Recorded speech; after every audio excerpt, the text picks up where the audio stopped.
Bersatulah Indonesia, jangan pernah terpecah belah. Walau kita berbeda, walau kita tak sama, Radio Republik Indonesia, kita Indonesia sesungguhnya.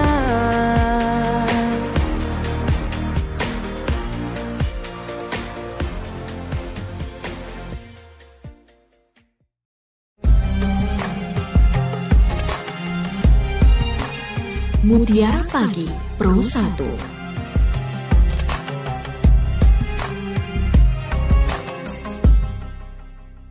Bismillahirrahmanirrahim. Assalamualaikum warahmatullahi wabarakatuh. Selamat pagi pendengar, dimanapun Anda berada. Senang sekali saya Ririn Rizkyanti kembali menjumpai Anda lewat Mutiara Pagi. Dan tentu pendengar, saya tidak sendiri, nanti hadirkan narasumber ke ruang dengar Anda. Kita akan bahas topik tentang 4 alasan mencari pasangan. Ketika berbicara soal pasangan, Islam menganjurkan untuk memilih pasangan yang taat beragama sebagai prioritas utama agar terhindar dari penderitaan dunia akhirat dan dapat saling mendukung dalam meraih ridho Allah. Nah, tentu banyak alasan kemudian kenapa kita perlu untuk mencari pasangan hidup, baik istri ataupun suami, begitu ya.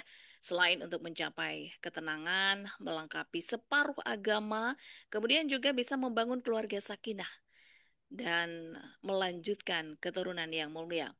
Namun bagaimana Islam memandang tentang hal ini dan alasan mencari pasangan hidup? Di jalur Zoom saya telah bersama dengan narasumber pendengar. Ada Kiai Haji Surya Fajar Rashid, SPD MPD. Beliau sebagai sekretaris Lembaga Dakwah Nahdlatul Ulama LDNU Kabupaten Sumeneb. Saya sapa dulu. Assalamualaikum. Waalaikumsalam warahmatullahi wabarakatuh. Ya, kabar baik hari ini Kiai. Alhamdulillah sehat, Mbak. Ya, senang sekali nih kembali bisa menemani pendengar ya. Ya, Kita alhamdulillah. berbincang soal alasan mencari pasangan suami atau istri dalam hal ini. Bagaimana sebenarnya Islam memandangnya, Kiai? Baik. Assalamualaikum warahmatullahi wabarakatuh. Waalaikumsalam warahmatullahi wabarakatuh. Bismillahi masyaallah la yasuqul khaira illallah. Bismillahi masyaallah la yasrifus su'a illallah. Bismillahi masyaallah ma kana min ni'matin faminallah. Bismillahi masyaallah la haula wa la quwwata illa billah. Alhamdulillahi rabbil alamin. Wassalatu wassalamu ala asyrafil anbiya'i wal mursalin Sayyidina Muhammadin wa ala alihi wa sahbihi ajma'in. Amma ba'du. Para pemirsa Mutiara Pagi Pro 1 RRI Sumeneb, pertama marilah kita selalu memanjatkan puji syukur kehadirat Allah Subhanahu wa taala dan tidak lupa mengaturkan sholawat beserta salam pada baginda Rasulullah Muhammad sallallahu alaihi wasallam. Mudah-mudahan para pemirsa yang pada saat ini sedang bersama-sama kami diberi kesehatan, diluaskan rezekinya. Amin amin ya rabbal alamin. Baik, tema pada saat ini adalah 4 alasan di dalam mencari pasangan. Di dalam Al-Quran disampaikan berkenaan dengan bahwa kita manusia diciptakan oleh Allah berpasang-pasangan. Di dalam surat Ar-Rum ayat 21 Allah menyampaikan, A'udzu billahi minasyaitonir rajim. Wa min ayatihi an khalaqa lakum min anfusikum azwaja litaskunu ilaiha wa ja'ala bainakum mawaddatan wa rahmah. Inna fi dzalika laayatin liqaumin yatafakkarun. Allah menyampaikan di dalam surat Ar-Rum ayat 21, wa min ayatihi an khalaqalakum min anfusikum azwaja. Dari tanda-tanda kekuasaan Allah, Allah menciptakan dari jenis kamu sendiri, yakni manusia, berpasang-pasangan. Litaskunu tujuannya adalah litaskunu ilaiha, agar kamu menjadi tenang bersamanya. Wa ja'ala bainakum mawaddatan wa rahmah, dan kami jadikan rasa cinta dan kasih sayang di antara kamu. Inna fi dzalika laayatil liqaumi yatafakkarun. Sesungguhnya yang demikian ini adalah merupakan tanda-tanda kekuasaan Allah bagi orang-orang yang mau berfikir. Perlu disampaikan para pemirsa yang berbahagia, di sini Allah menyampaikan bahwa pasangan kita itu diciptakan dari jenis sama manusia. Jadi jangan sampai misalnya kita kawin dengan hewan, kawin dengan jin dan semacamnya. Yang disampaikan di dalam hal ini, yang dikatakan pasangan adalah ciptaan Allah, ada laki-laki, ada perempuan. Kemudian tujuannya adalah agar kita menjadi, kalau istilah di dalam Islam yang sering kita kenal, samawa, menjadi keluarga yang sakinah, mawaddah, warahmah. Namun Nabi memberikan beberapa hal yang perlu dijadikan apa istilahnya sandaran bagi kita sekalian. Dari Abi Hurairah kemudian Rasulullah menyampaikan, tungkahul mar'atu li arba'in, dinikahi seorang perempuan itu karena 4 alasan. Yang pertama, lima liha, karena kekayaannya. Yang kedua, walihasabiha, karena keturunannya. Yang ketiga, walijamaliha, karena kecantikannya. Kemudian yang keempat, walidiniha, karena agamanya. Kemudian Nabi menekankan, fadfar bidzatid din, maka prioritaskan kamu memilih yang kuat agamanya. Maka Nabi menyampaikan, taribat siadak, maka kamu akan menjadi orang yang untung. Perlu kita bahas satu persatu. Yang pertama, bahwa Nabi menyampaikan ada 4 alasan, 4 sebab orang itu mencari pasangan. Karena yang pertama, kadang-kadang, calon istri saya itu orang yang kaya. Itu kan menjadi motivasinya kadang-kadang. Tidak tahu apa istrinya jelek atau akhlaknya jelek, dia tidak peduli, yang penting lima liha, karena dia melihat dari sisi kekayaannya. Nah, hal ini merupakan hal yang normal di masyarakat ya, normal, karena kadang-kadang kekayaan itu akan menjadikan menurut orang-orang yang terbiasa misalnya di masyarakat, orang kaya itu akan dihormati, kan seperti itu. Itu kadang-kadang menjadi satu alasan dia memilih karena kekayaannya. Tapi yang kedua, kata Rasulullah, ada yang memilih karena dia adalah merupakan keturunan dari bangsawan misalnya. Biasanya di kelas di Arab itu kan ada kelas-kelas apa istilahnya, keluarga-keluarga yang memang diunggulkan, ada Bani Quraisy misalnya. Ini adalah merupakan bagian salah satu alasan, walaupun di Madura juga kadang dia keturunannya Agus Raden, ya kan, ada dia keturunannya pejabat misalnya. Nah ini kata Rasul wajar di tengah-tengah masyarakat itu masih memilih seseorang calon baik istri ataupun suami. Kalau di hadis ini cuman bahasanya memang mencari istri ya, tapi sebenarnya di dalam Islam sama juga ketika seorang perempuan ingin mencari suami, alasannya kadang-kadang karena yang kedua itu nasabnya. Dia keturunan raja, dia keturunan bangsawan misalnya. Nah itu alasan-alasan yang menjadikan kemudian orang itu tertarik kepada seorang perempuan atau perempuan tertarik kepada seorang laki-laki. Kemudian yang ketiga kata Rasul, uli jamaliha. Ini yang sering banyak kan seperti ini memang. Karena kecantikannya. Tidak peduli dia miskin, tidak peduli dia kaya. Yang penting cocok seleranya. Kemudian dia memang cantik, cocok ke hatinya. Ini menjadi alasan utama kadang-kadang di tengah-tengah masyarakat. Oh, dia tampan, dia cantik, dia mempesona, ya kan. Tidak melihat akhlaknya, tidak melihat yang lain-lain. Itu menjadi salah satu alasan. Itu wajar di tengah-tengah masyarakat. Tapi yang terakhir ini ada alasan yang memang ini biasanya orang-orang tertentu yang berpikir bahwa kata Rasul, walidini dia melihat agamanya, melihat akhlaknya. Walaupun dia orang miskin, walaupun dia bukan keturunan bangsawan, walaupun dia tidak kaya, tapi dilihat misalnya seorang perempuan ataupun laki-laki, dia akhlaknya bagus, agamanya kuat, maka ini menjadi alasan dari seorang laki-laki memilih perempuan atau seorang perempuan memilih laki-laki. Nah, dari 4 alasan ini kan semuanya di tengah-tengah masyarakat banyak yang terjadi semacam itu. Ada alasan yang karena hartanya, ada yang karena nasabnya, ada yang karena kecantikannya, ada yang karena agamanya. Penekanan Nabi yang harus diprioritaskan kalau kita tidak mampu misalnya mendapatkan keempat-empatnya, kalau bisa mendapatkan keempat-empatnya Mbak, ini luar biasa.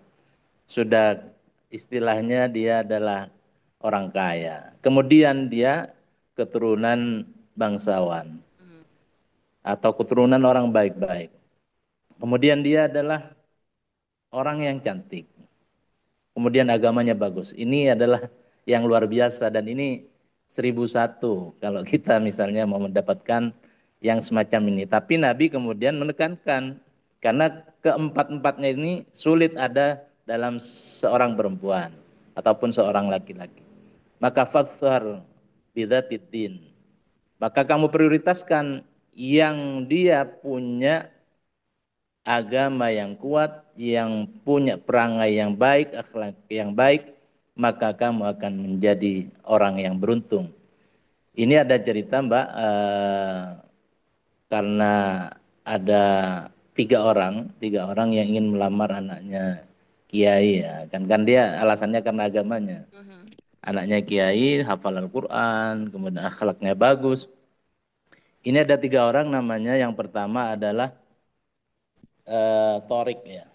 Yang kedua namanya Anas. Yang ketiga ini namanya Ali Imron. Tiga orang ini adalah sahabat yang memang sangat akrab ya. Tapi ketiga-tiganya sangat mencintai satu orang yang anaknya kiai ini. Sehingga bertiga bersama-sama ingin melamar sama kiai itu. Kemudian setelah sampai, Pak Kiai, kami bertiga punya hajat ingin melamar anak kiai. Padahal yang tiga orang ini tidak pernah mondok, agamanya juga kurang. Tapi karena mempesona melihat anaknya kiai yang cantik, kemudian keturunan kiai, juga agamanya bagus, dia terpesona. Kemudian ditanya sama Pak Kiai, yang laki-laki pertama yang bernama Torik, siapa nama kamu? Nama saya Torik Pak Kiai. Oh ya silakan, karena calon istrinya hafal Quran, kamu coba baca surat At-Tariq, maksudnya hafalan ya, bukan dibaca sesuai namanya, dihafal betul. Maka kemudian bagus katanya. Kemudian yang kedua, kamu siapa namanya? Anas. Oh ya sudah, baca surat An-Nas, kan pendek. Bisa tentunya, bagus. Ini yang ketiga, dia sudah pikir Ali Imron ini kan belasan lembar. Dia tidak hafal. Kamu siapa namanya? Saya namanya Ali Imron Baik Kiai, cuman di desa saya dipanggil Kulhu. Maksudnya supaya suruh baca Kulhu Allah. Nggak lolos yang Ali Imron ini. Kembali kepada tema tadi, bahwa kenapa calon istri kita yang kita idam-idamkan karena agamanya menjadi alasan, karena kita kembali kepada lagu yang diciptakan ya oleh Rhoma Irama. Istri Soleha pernah apa namanya ngetren tahun berapa itu Mbak? Lama 80 sekali ya, berapaan ya, 80-an ya. 90-an ya. Ya, jadi Rhoma Irama menyampaikan di dalam lagunya bahwa setiap keindahan perhiasan dunia hanya istri solihah perhiasan terindah. Nah, begitu luar biasa Rhoma Irama istilahnya merealisasikan apa yang disampaikan oleh Nabi di dalam hadis ini. Itu sebagai pengantar Mbak, Ya. siapa namanya saya lupa Dengan tadi. Ririn, Pak. Mbak Ririn, soalnya Ya. kemarin-kemarinnya Mbak siapa, Mbak Nita apa ya? Iya, tiap hari Mbak ganti-ganti. Purnama, Mbak Purnama ya, ya Ani ganti-ganti ya. ya. Hmm. Ani Purnama betul. Ya Ya. Mbak Ririn, itu sebagai pengantar kita bisa kembangkan dengan diskusi melalui udara ini cara Mutiara Pagi. Itu Baik. sementara, terima kasih. Baik, Pak Kiai sebelumnya barangkali di Zoom ini monitornya bisa apa? Dipotret nih, di landscape. Kayak ini Oh ya, wajah jadi miring gitu. Jadi diputar gimana aja, caranya? Kiai. Diputar aja. Diputar,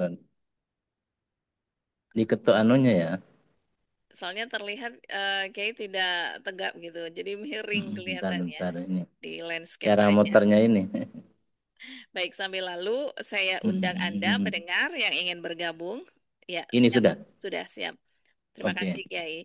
Lanjut mendengar untuk Anda yang ingin bergabung banyak kesempatan bersama Kiai Haji Surya Fajar Rasid lewat jalur telepon 662 317 ataupun 665 396.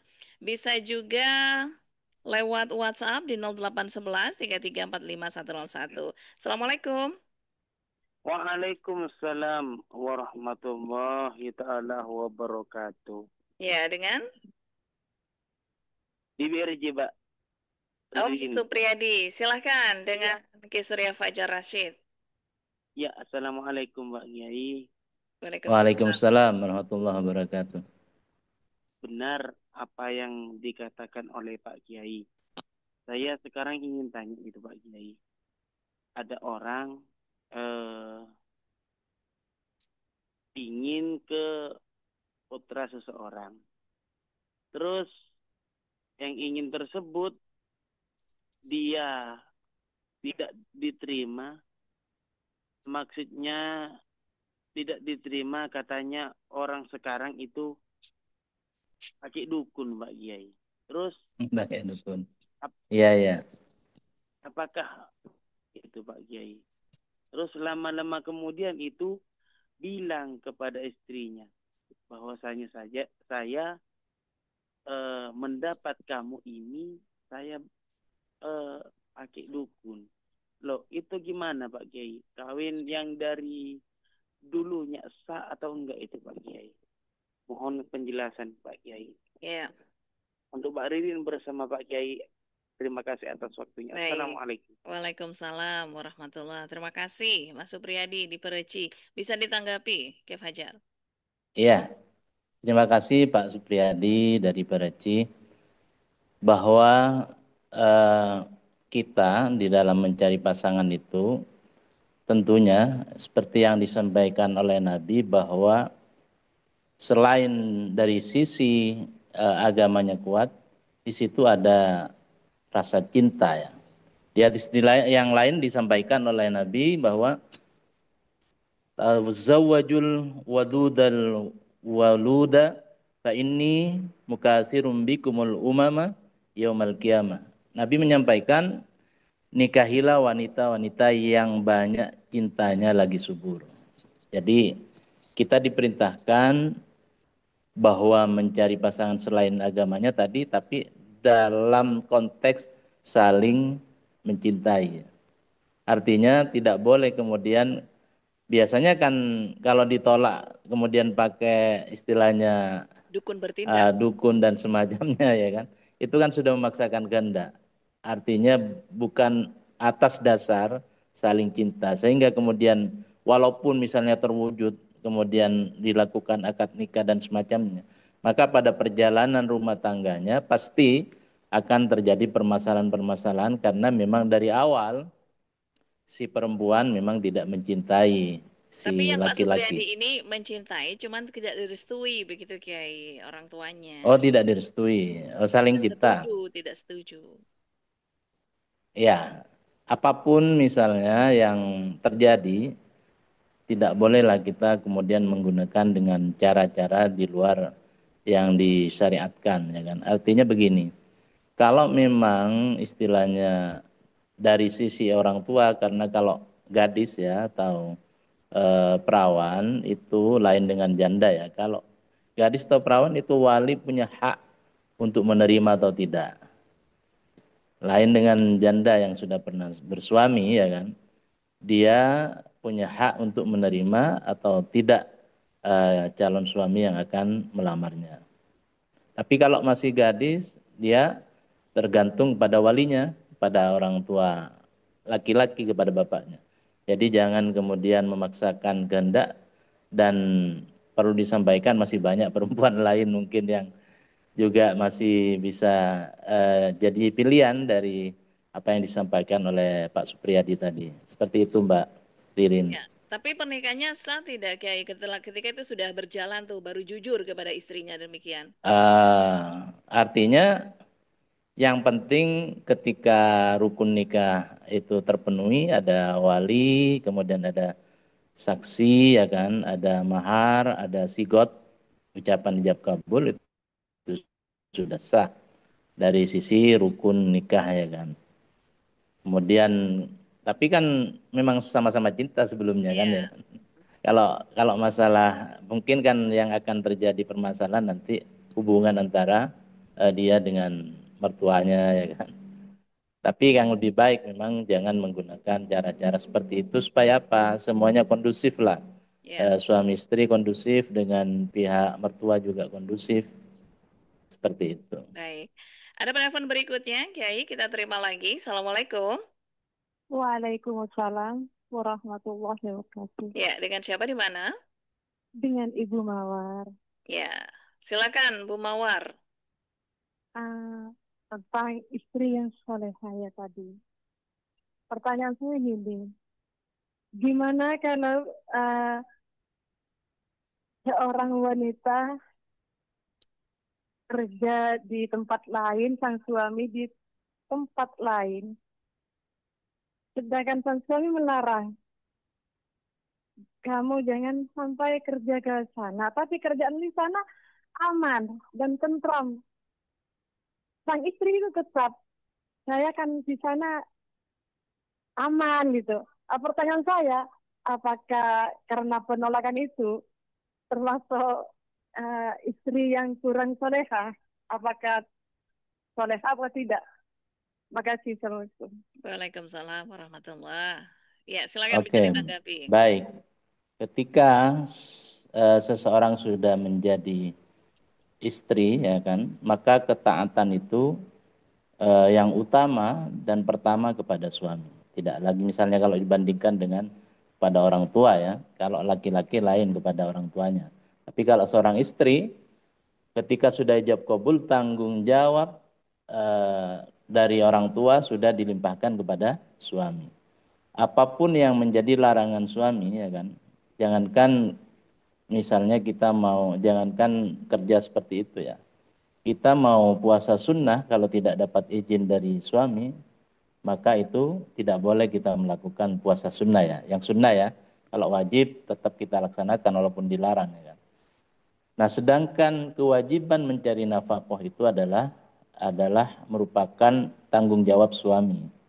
Ketika seorang istri minta izin walaupun posisi tempat kerja kita aman, kalau tidak diizinkan, maka tidak boleh kemudian sang istri memaksakan diri. Karena ada sebuah kisah ketika zaman Nabi Muhammad ya kan, ada seseorang yang suaminya izin pamit untuk perang kepada istrinya. Ketika dalam posisi berangkat mau perang, dia memberikan wasiat kepada istrinya, kamu tidak boleh kemanapun sebelum saya datang. Maka kemudian ketika ada informasi dari pihak keluarganya si istri bahwa ibunya sakit, dia tidak berani untuk menjenguk ibunya karena ada pesan dari suaminya. Sampai beberapa waktu kemudian ada informasi bahwa ibunya meninggal. Dia tetap tidak mau datang ke ibunya, bukan karena apa? Bukan karena dia tidak cinta, tidak sayang sama ibunya, tapi karena ada pesan dari suami untuk tidak keluar kemanapun kecuali sudah suaminya datang.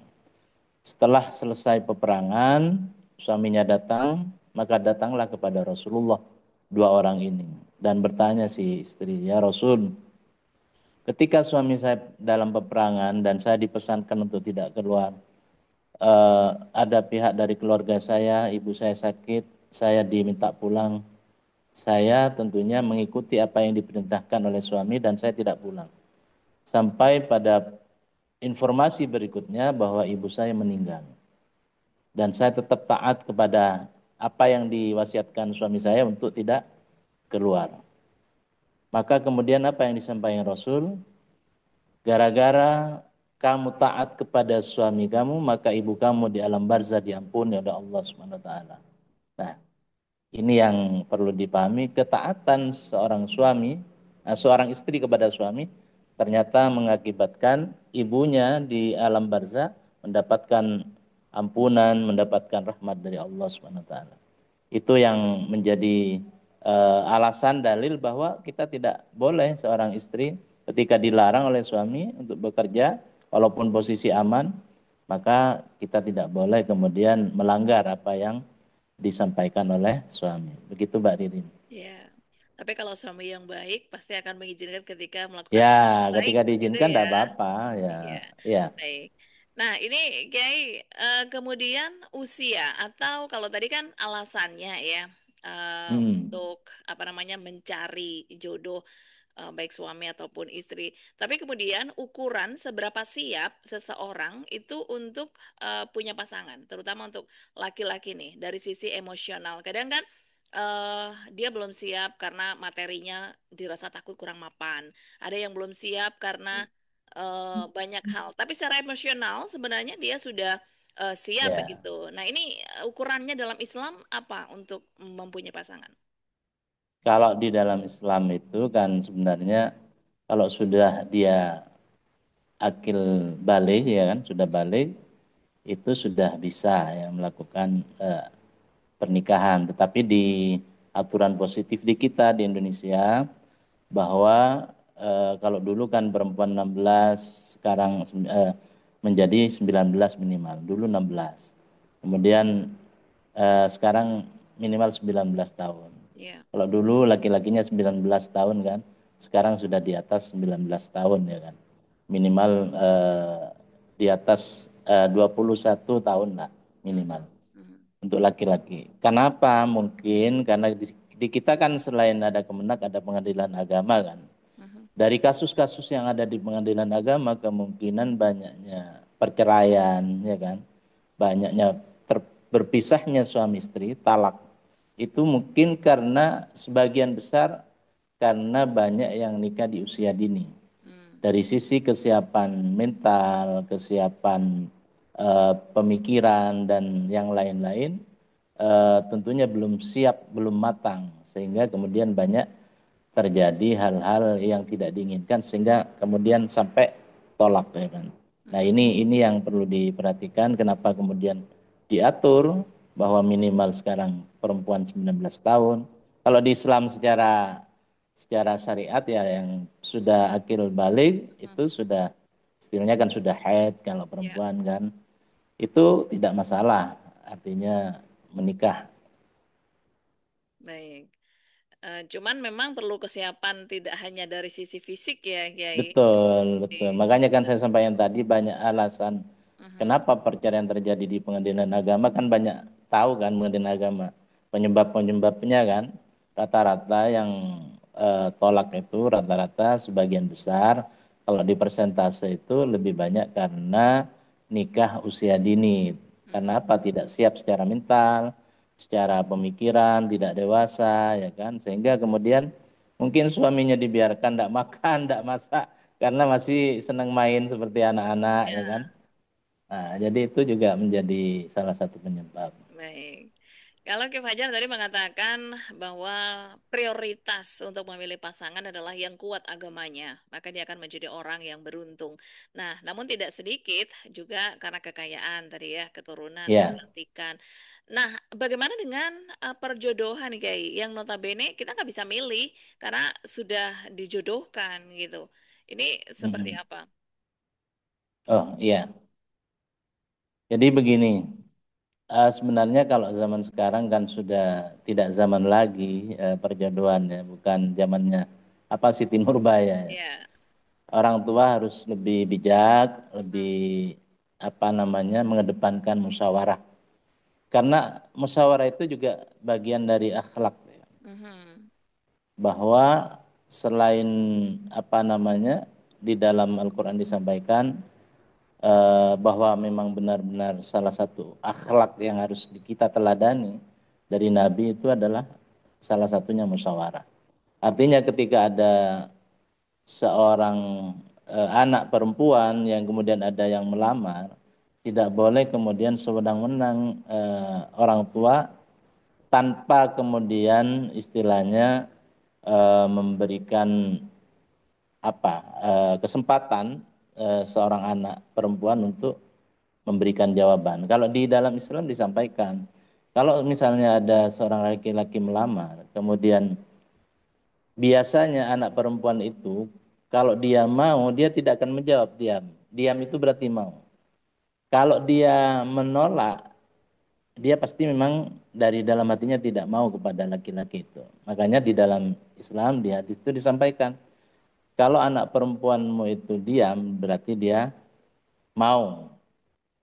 Kalau dia menolak berontak, berarti dia tidak mau. Ketika sudah berontak, jangan kemudian seorang bapak atau ibu atau orang tua memaksakan kehendak kepada anak. Karena yang akan memakai, ya kan, yang akan menjadi pasangan itu bukan orang tuanya, tapi anaknya. Jadi seperti Ya. itu Mbak Ridin. Baik. Saya kembali kasih kesempatan pendengar untuk Anda yang lain yang kembali ingin berinteraksi dengan Kiai Surya Fajar Rashid, silakan lewat jalur telepon di 662 317 ataupun 665 396. Assalamualaikum. Waalaikumsalam warahmatullahi wabarakatuh. Ya, silakan Pak Burhan. Assalamualaikum Mbak Ustaz. Waalaikumsalam warahmatullahi wabarakatuh Pak Burhan. Dari mana Pak Burhan? Ya, bagaimana? Di Marengan ini Pak Burhan. Oh Marengan, ya. Mau tanya Pak Ustaz, Ya silakan.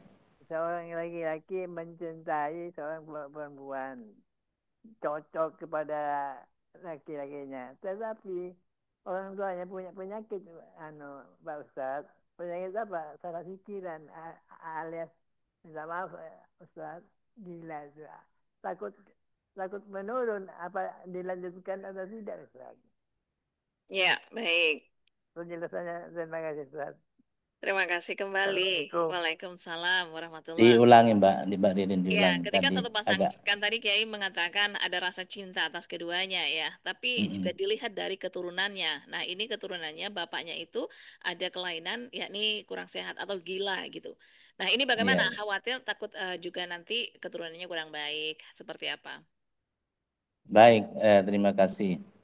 Jadi kalau sudah berdasarkan saling mencintai, kemudian yang penting anak perempuan itu juga sehat ya, tidak gila seperti orang tuanya, kan kita kan melihat dohirnya pada saat dia ingin menikahi, kan dia sehat, kemudian tidak seperti yang terjadi pada orang tuanya, kemudian juga kita mengikuti apa yang diprioritaskan oleh Nabi, bahwa dia anaknya agamanya bagus, akhlaknya bagus, kemudian dipandang bahwa dia istilahnya anak yang apa, perempuannya ini kalau dilihat, oh ini akan menjadi istri yang taat nanti kan, itu tidak menjadi masalah walaupun orang tuanya ada penyakit yang kalau dikhawatirkan gila misalnya kan.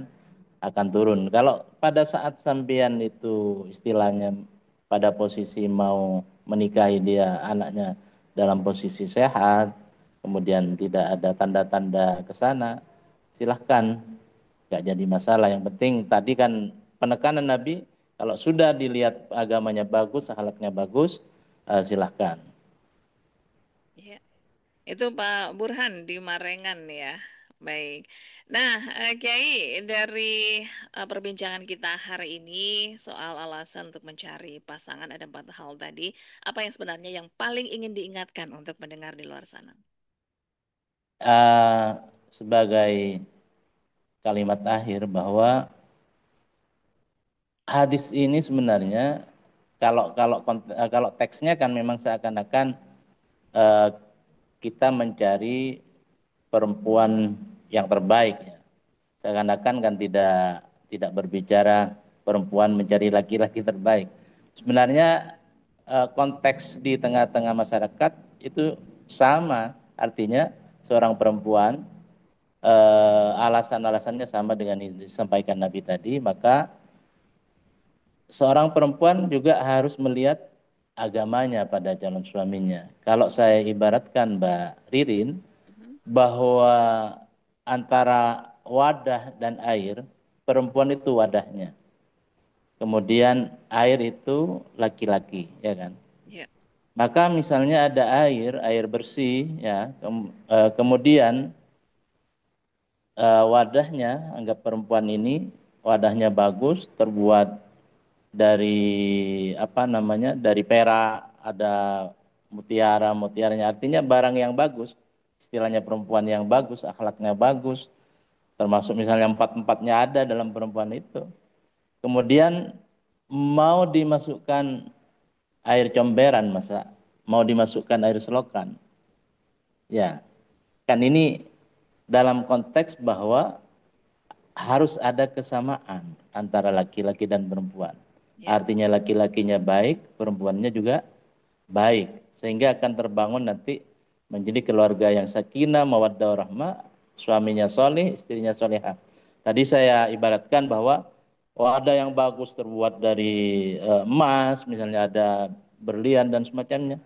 Masa akan dimasukkan air comberan, ya kan? Laki-laki yang kemudian akhlaknya jelek, agamanya jelek. Nah, ini yang perlu dipahamkan bahwa hadis tadi konteksnya sama, laki-laki perempuan, carilah yang sama-sama kuat agamanya prioritaskan.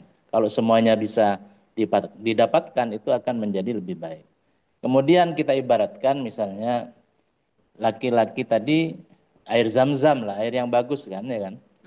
Apakah secara logika kita punya air zam-zam mau dituangkan kepada tempat yang kotor, tempat yang busuk, ya kan?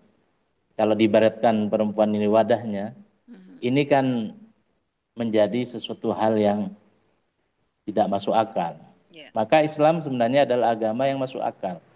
Maka kemudian hadis tadi tidak hanya konteksnya laki-laki mencari perempuan, tapi perempuan juga mencari laki-laki sesuai dengan apa yang disampaikan Nabi tadi. Kalau bisa mendapatkan keempat-empatnya, dia seorang perempuan dapat calon suami yang kaya, turunan orang baik-baik, bangsawan misalnya, kemudian ganteng, apalagi agamanya bagus, kemudian akhlaknya bagus, itu hal yang luar biasa. Seperti saya sampaikan tadi, saya ibaratkan bahwa suami istri atau laki-laki perempuan bagaikan air dan wadah. Kesemuanya itu harus sama-sama baik. Kemudian akan menelurkan generasi-generasi yang juga berkualitas. Seperti itu Mbak Sirin. Terima kasih Pak Kiai kebersamaannya di Mutiara Pagi hari ini bersama Perusahaan. Terima kasih. Ya. Sama-sama. Insya Allah kita diberi kesempatan untuk bisa jumpa lagi lain waktu. Amin, amin. Assalamualaikum. Waalaikumsalam warahmatullahi wabarakatuh. Baik, mendengar demikian Mutiara Pagi hari ini tadi telah banyak berbincang dengan Kiai Haji Surya Fajar Rasid, Sekretaris LDNU ya Kabupaten Sumeneb, dan terima kasih juga atas kebersamaan Anda yang sudah sempat bergabung.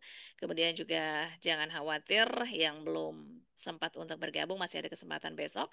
Rangkaian ini hadir kembali di jam dan frekuensi yang sama. Terima kasih atas kebersamaan Anda. Catatan untuk alasan dalam mencari pasangan 4 hal seperti yang disampaikan oleh Ki Fajar tadi. Dan mudah-mudahan ini juga bisa meningkatkan ketaatan dan ibadah, termasuk memperkuat ikatan sosial, melanjutkan keturunan-keturunan yang baik dalam membina keluarga yang sakinah, mawadah, warahmah, serta melengkapi ajaran agama untuk mencapai ketenangan dan kebahagiaan. Saya Ririn Rizkyanti yang bertugas undur diri. Assalamualaikum warahmatullahi wabarakatuh. Mutiara Pagi Pro 1.